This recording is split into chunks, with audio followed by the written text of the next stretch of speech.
بسم الله الرحمن الرحيم. الحمد لله رب العالمين، والصلاة والسلام على أشرف الأنبياء والمرسلين نبينا محمد وآله وصحبه أجمعين. وعن أبي عبد الله جابر بن عبد الله الأنصاري رضي الله عنهما قال: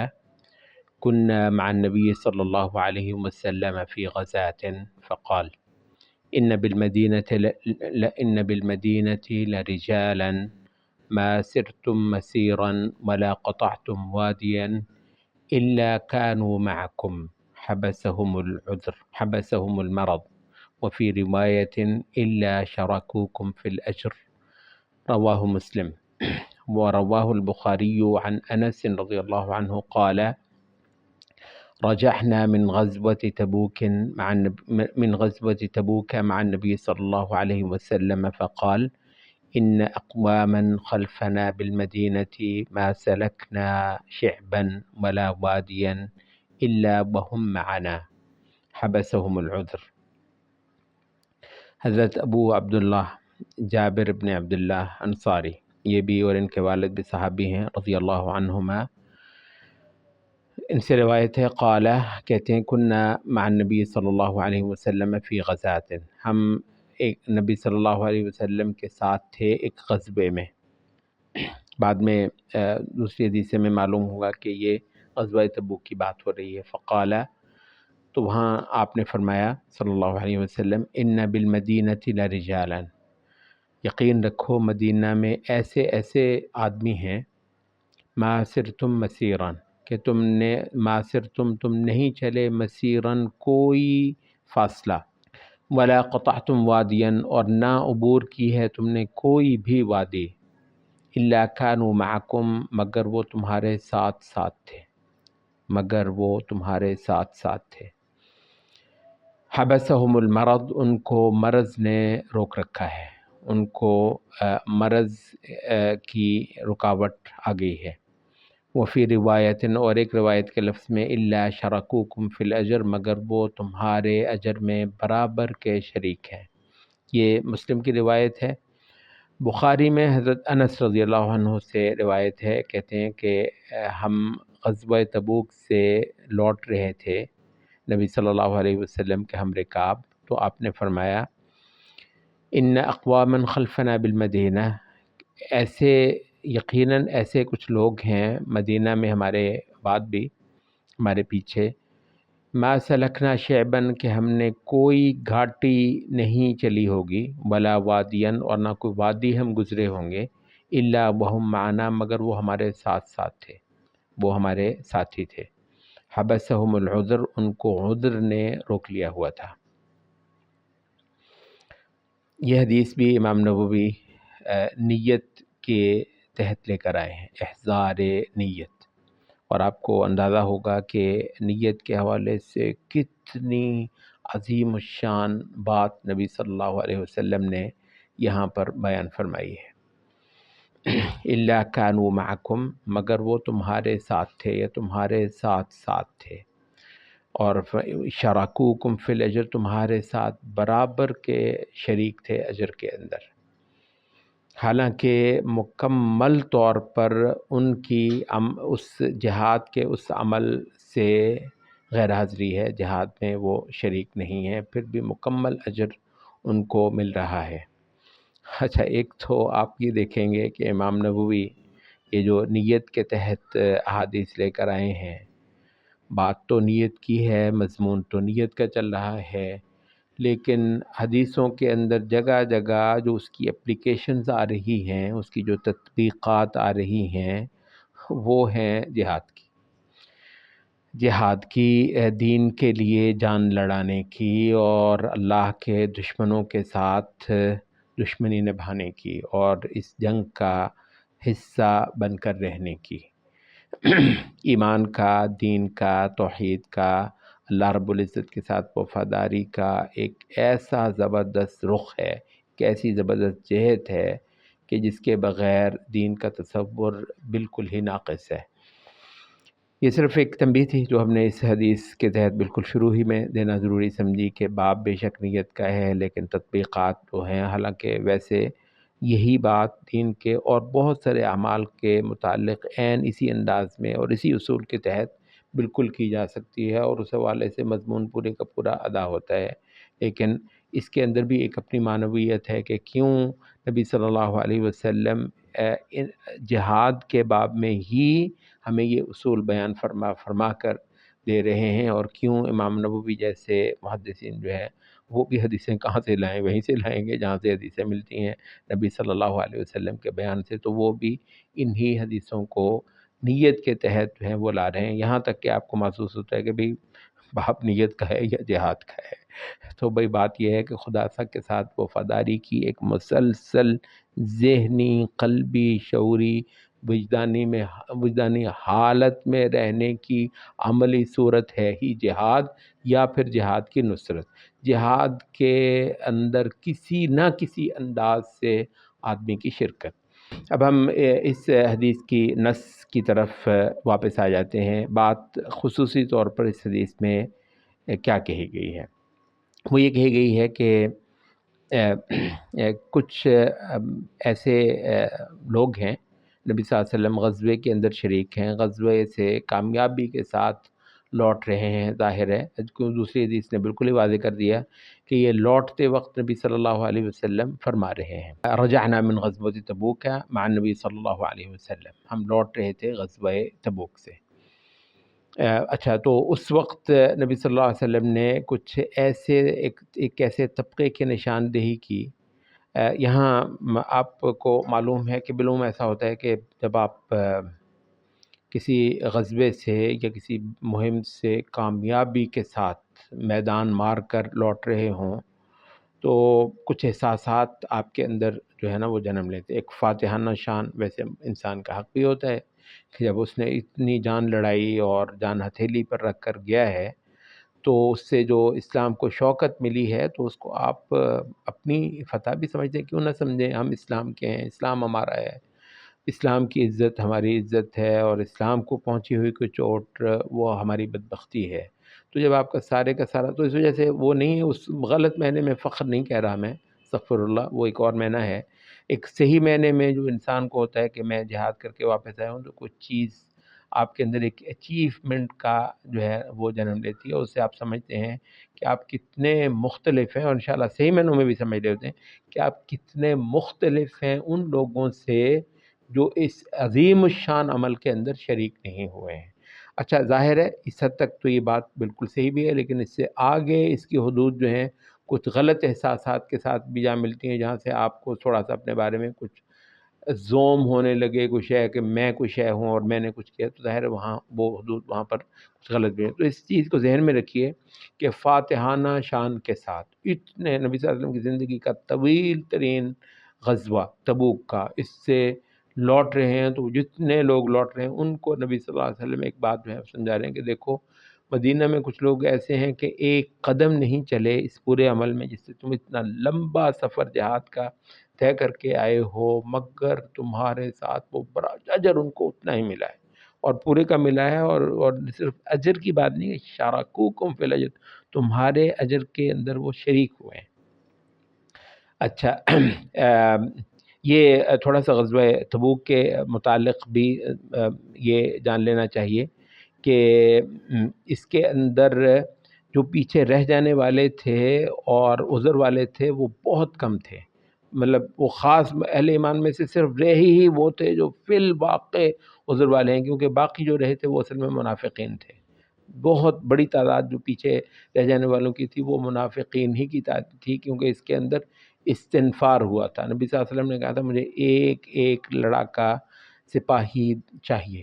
اور ہر صحابی نے جان لڑا دی تھی، باقاعدہ آ کر اجازتیں لی تھی اگر کسی کو کوئی عذر ہو، یا پھر آ کے اپنے عذر جو ہیں وہ بیان کیے تھے۔ ایک بات تو جو ہے نا وہ یہ ہے۔ دوسری بات ہم تھوڑا آگے چل کر رہے ہیں، اور اس حدیث کی جو سینس ہے، اصل میں جو روح ہے جس کے تحت یہ کیا ہے کہ کچھ بھی عمل نہ کر سکنے والا عمل کے اندر زور لگا آنے والوں کے ساتھ برابر کا شریک ہے، تو وہ کیا چیز ہے، کیا حقیقت ہے جو ان کے اندر پائی جاتی ہے کہ گھر میں بیٹھوں کو جہاد بہت بڑا عمل ہے، ہمارے شاید تصور سے اوپر ہے،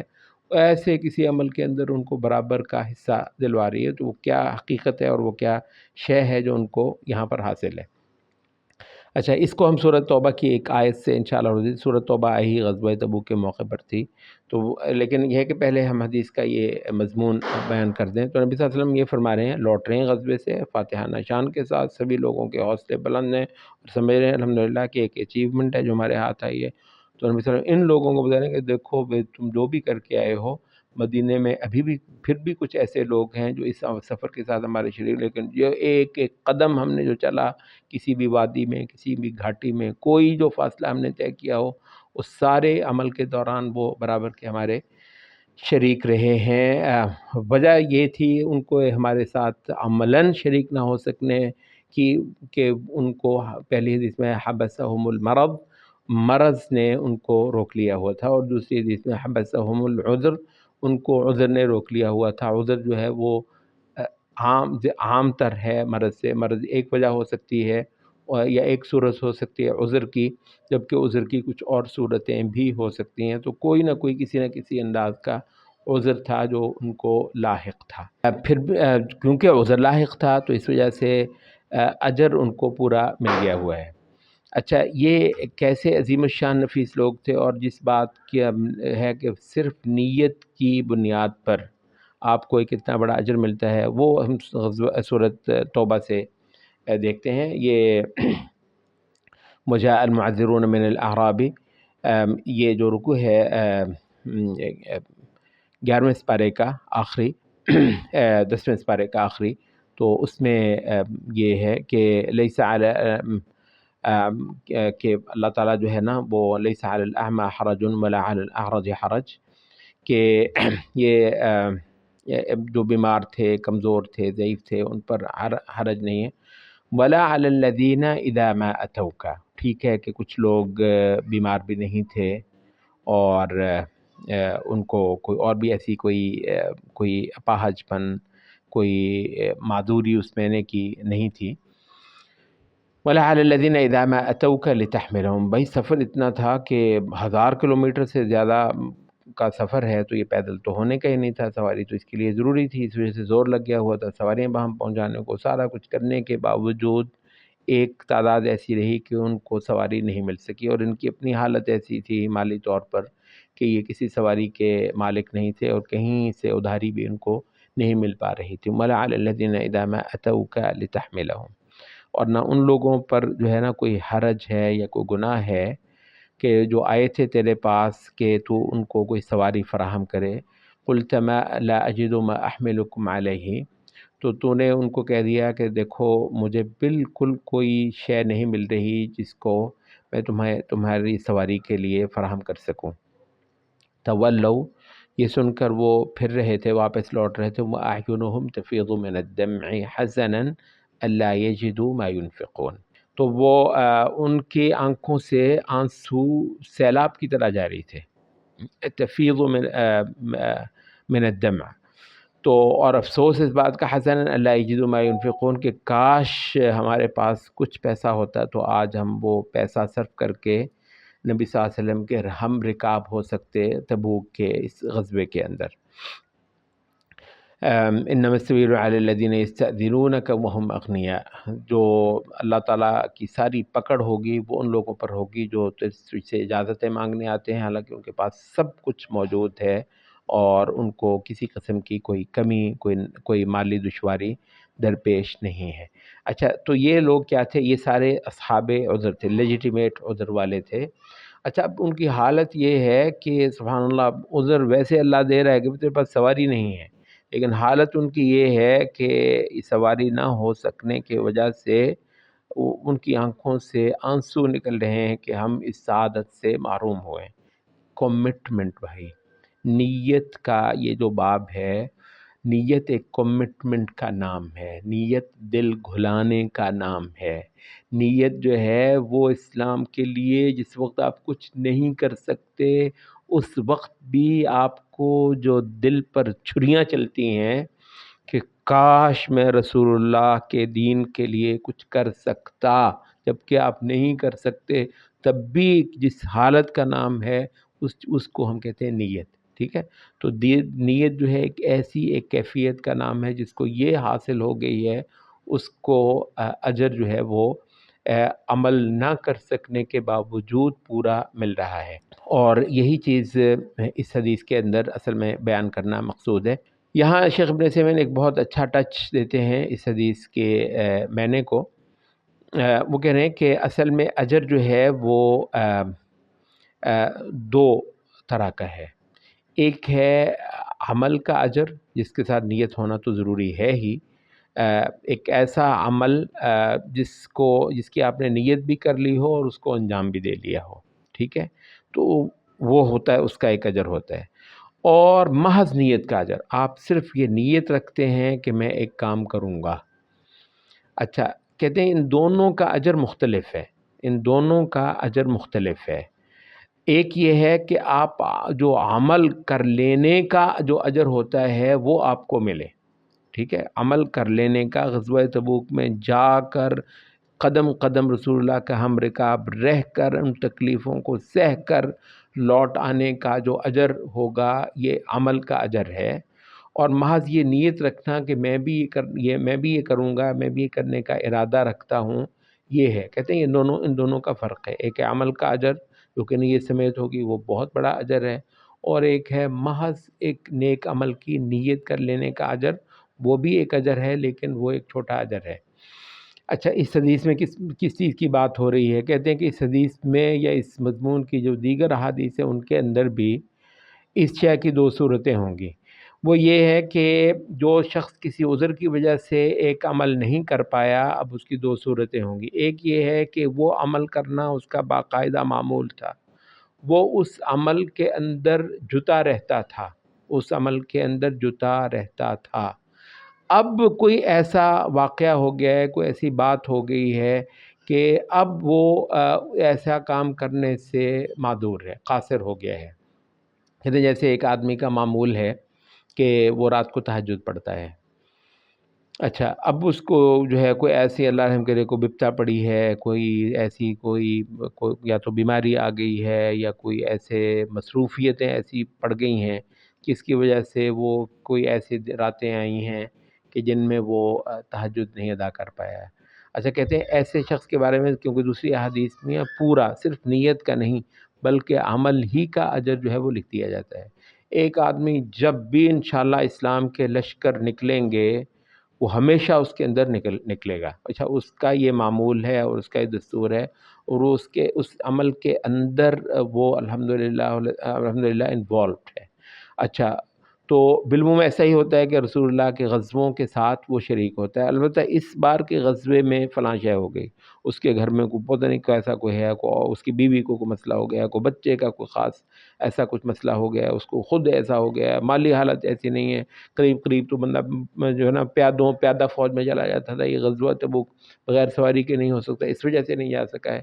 اچھا، تو کہتے ہیں جس شخص کا معمول ہو ایک عمل اور عملاً وہ اس کے اندر انوالو ہی چلا آتا ہو، بالعموم کسی خاص وقت اس پر ایسی کیفیت ہو گئی ہو کہ وہ معذور بنتا ہو، اچھا کہتے ہیں اس بندے کو تو پورے عمل کا اجر ملتا ہے۔ اور دراصل اس حدیث کے اندر وہ افراد مقصود ہیں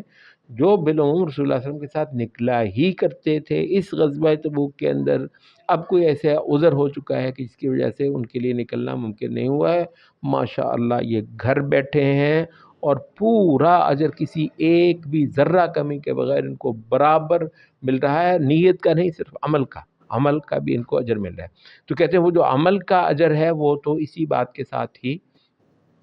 مشروط ہے۔ اور دوسرا کیا ہے؟ دوسرا یہ ہے کہ آپ ایک عمل کی صرف نیت کرتے ہیں، اس کے بارے میں جو مشہور حدیث ہے نا کہ نبی صلی اللہ علیہ وسلم کی، وہ انشاءاللہ وہ آگے آ بھی رہی ہے، ہم صرف یہ کہہ رہے ہیں کہ اس کی جو دوسری صورت ہے وہ اس پر لاگو ہوتی ہے کہ آپ نے فرمایا کہ ایک بندہ جو ہے نا وہ ایک نیک کام کی نیت کرتا ہے، تو اس کا اجر جو ہے نا وہ لکھ دیا جاتا ہے۔ پھر اگر وہ کر لے تو پھر اس کے عمل کا بھی اس کو دیا جاتا ہے، اور اگر وہ نہ بھی وہ عمل کرے یا کر سکے تو بھی اس کے لیے عمل جو ہے نا اس کی ایک نیکی لکھ دی جاتی ہے۔ یہ کیا ہے؟ یہ صرف نیت کر لینے کی ہے، ایک نیک کام کی نیت کر لینا، اس کا ارادہ رکھنا۔ اب جتنا وہ قوی ارادہ ہوگا اتنی زیادہ قوی نیت کا اجر ہوگا۔ نیت کا اجر بھی کوئی ایسی کوئی اماؤنٹ اس کی اسپیسیفک نہیں ہے کہ بس اتنا ہوگا، خود نیت جتنی اعلیٰ ہوگی، جتنی زوراور ہوگی، جتنی اس کے اندر ایمان اور اللہ کی محبت بولتی ہوگی، اتنا زیادہ نیت، صرف نیت کا بھی اجر جو ہے اس کو ملے گا، اور جتنا اس کے اندر کم ہوگی وہ کیفیت اتنی اس کے ہے، لیکن نیت کا ہی صرف اجر جو ہے وہ ثابت ہے۔ اور وہ کہتے ہیں کہ یہ پھر دوسری صورت ہے جس میں آپ عملاً تو شریک نہیں تھے، نہ آپ کا معمول کو ایسا تھا کہ آپ ہمیشہ اس پر کر رہے ہوتے تھے، لیکن آپ ایک چیز کا ارادہ رکھتے تھے اور اس پر اس کا اجر جو ہے وہ آپ کو مل گیا ہوا ہے۔ اور اسی حوالے سے وہ کہتے ہیں وہ جو حدیث ہے نا نبی صلی اللہ علیہ وسلم کی، 4 قسم کے افراد نبی صلی اللہ علیہ وسلم نے بتائے۔ ایک وہ جس کو اللہ تعالیٰ نے مال دیا تھا، مال اور علم دیا تھا، تو وہ اس کو خوب اللہ کے راستے میں وہ صرف کرتا ہے۔ اور پھر دوسرا آدمی ہے فَهُوَ رَجُلٌ آتَاهُ اللَّهُ عِلْمًا، اس کو علم تو دیا، وَلَمْ يُؤْتِهِ مَالًا، اس کو مال نہیں دیا۔ فَهُوَ يَقُولُ لَوْ كَانَ لِي مثل هذا لَعَمِلْتُ فِيهِ مثل الذي يعمل۔ اگر یہ جو نیک بندہ ہے نا، ماشاءاللہ دیکھو یہ کس طریقے سے اللہ کے دین کے لیے مال کو لوٹاتا ہے، اگر میرے پاس بھی ہوتا تو میں بھی ایسے ہی اللہ کے راستے میں لوٹاتا۔ اس کا دین دل کٹ جاتا ہے، کاش کچھ ہوتا تو دین کے لیے میں یہ کرتا۔ اچھا، نبی صلی اللہ علیہ وسلم فرما رہے ہیں، قال رسول اللہ صلی اللہ علیہ وسلم فَهُمَا فِي الْأَجْرِ سَوَاءٌ، یہ دونوں اجر میں برابر ہیں۔ یہ دونوں، وہ مال لٹا رہا ہے، یہ صرف چاہتا ہے کہ اگر اس کے پاس بھی ہو، تو ابن سیمین کہتے ہیں کہ یہ نیت کے اجر کی بات ہو رہی ہے، کیونکہ جو عملاً کر رہا ہے۔ اور اس حوالے سے وہ یہ حدیث بھی لے کر آتے ہیں ابن سیمین یہاں پر، اور وہ بڑی دلچسپ حدیث ہے، مشہور بھی ہے، آپ جانتے بھی ہوں گے کہ کچھ جو مفلوق الحال صحابہ تھے وہ نبی صلی اللہ علیہ وسلم کے پاس آئے اور انہوں نے کہا کہ اللہ کے رسول، یہ جو مال دولت والے ہیں ہمارے مابین،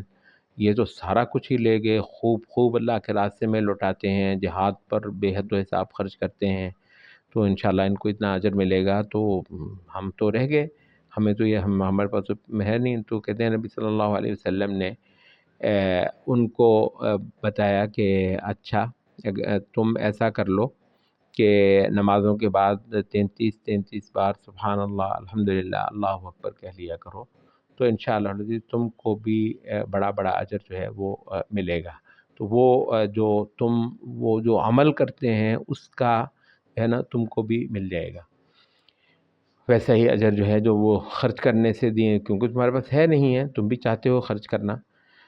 لیکن ہے نہیں۔ تو وہ حدیث میں یہ آتا ہے کہ یہ انہوں نے کرنا شروع کر لیا، تو پھر وہ آئے کہنے لگے اللہ کے رسول، وہ جو مال والے صاحب بھی ہیں نا، ان کو بھی کسی طریقے سے یہ پتہ چل گیا جو آپ نے ہمیں بات بتائی، وہ مال تو وہ خرچ کرتے ہیں، وہ یہ بھی کام کرنے لگ گئے ہیں جو آپ نے ہمیں بتایا کہ نمازوں کے بعد اللہ کی تسبیح کرنا، حمد کرنا اور تکبیر کرنا۔ تو اس کے جواب میں نبی صلی اللہ علیہ وسلم فرمایا ذالک فضل اللہ یؤتیہ من یشاء، یہ اللہ کا فضل ہے جو جتنا جس کو دینا چاہے وہ دیتا ہے۔ تو وہ اللہ کی تقسیم ہے، ظاہر اللہ کی تقسیم پر تو سب کچھ مطلب ہے سرنڈر ہی ہے۔ تو پوائنٹ یہ ہے کہ یہ وہ ہے جو نیت کے اجر کی بات ہوتی ہے۔ کہتے ہیں احادیث کی بہت ساری احادیث میں اس مضمون کا جو ہے نا وہ اشارہ ہے کہ ایک نیت کا اجر ہوتا ہے اور ایک عمل کا اجر ہوتا ہے، تو نیت کا اجر یہ کوئی چھوٹا اجر نہیں ہے۔ اچھا، اور اس لحاظ سے تو یہ ہے کہ نیک اعمال کے زیادہ سے زیادہ عزائم رکھنا، چاہے آپ اس پر پورا نہ اتریں، چاہے آپ کو پتہ نہیں کتنے سال لگیں، چاہے یہ ہے کہ یار میں مطلب کروں، اس کی یہ عملی صورت نہیں بن رہی، اس کی عملی جو ہے نا وہ مجھے کوئی مدد نہیں مل رہی، کچھ کروانے والا نہیں ہے، آگے لگنے والا نہیں ہے، لیکن یہ ہے نیک عزائم سے لدا رہنا، اللہ کی محبت، بندگی، اطاعت اور اللہ کے نافرمانوں، اللہ تعالیٰ کے باغیوں کے ساتھ عداوت سے ملحقہ بے شمار اعمال سے متعلق عزائم کے جو ہے نا آدمی کے پاس گٹھڑیاں ہوں، بڑے بڑے جو ہے نا اس کے پاس مجموعے وہ ہوں، جمع ہوئے ہوں، ایسے خیالات، ایسے ارادے، ایسے عزائم، ایسے احساسات، دین پر کٹ مرنے کی جو ایک تمنا ہوتی ہے، وہ یہ جو ہو تو کم از کم بھی وہ جس چیز کا نام اجر نیت ہے کہ اللہ کے لیے ایک اچھا ارادہ کر لینے ہی سے انسان کے حق میں اللہ تعالیٰ نیکیاں لکھ دیتا ہے، تو وہ تو آپ کو مل ہی جاتی ہیں، باوجود اس کے کہ جو حدیث کے اندر ہے وہ پورا اجر ہے، جس میں آپ کو صرف نیت کا نہیں بلکہ وہ بھی اجر جو ہے عمل کا بھی ملتا ہے، اور اس کی صورت یہی ہے کہ آپ اپنی عمومی زندگی کے اندر ان چوٹیوں پر ہوں، جن جن اعمال کے اجر کی آپ امید رکھنا چاہ رہے ہیں، چاہت رکھنا چاہ رہے ہیں، تو آپ ان چوٹیوں پر ہوں، اور کسی وقت آپ کے لیے ممکن نہیں رہا تو انشاءاللہ العزیز اس وقفے کا جس دوران میں آپ کو وہ عذر لاحق تھا وہ آپ کو پورے کا پورا اجر مل جائے گا۔ خاص اس حدیث سے صرف یہی مضمون ثابت ہوتا ہے۔ سبحانک اللہم و بحمدک۔